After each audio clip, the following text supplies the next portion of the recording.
Promise ko tanan mo nga hago ibalikan ko na sa sispol ko sunod. I love you pang salamat kit sa tanan.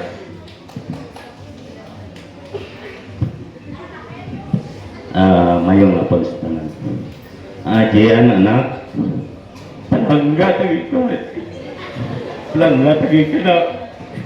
Hindi ko man mahambal sa imong palangga taga, pero naningo ako nga mahatag kong kinananon tanan mo.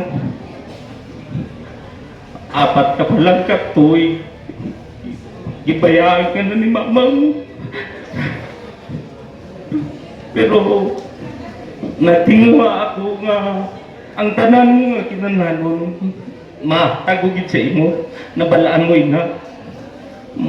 Kung kisa may mga kakulangan man ako kay tungod nga sa kapigado naton, pero ako naninguha gid ko nga bisan na ano nga mga kinahanglan nimo sa mga eskwelahan nimo, sa mga tanan nga need nimo, sa mga gamit nimo.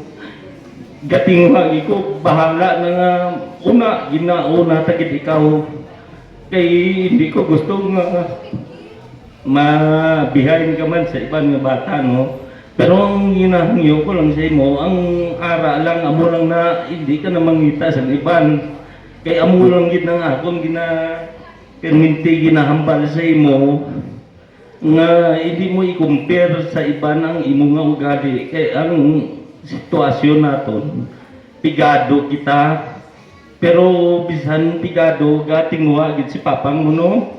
Nga kung ano man ang kinahanglan mo mahatag ko gid. Salamat sa kay ikaw ang isa na ikaw gid ang bata nga ginatag ka Ginoo sa akon. Ginabuligan mo gid ako kay nakahibalo ka nga ga puliki lang ako sa nga ako mga obra, no?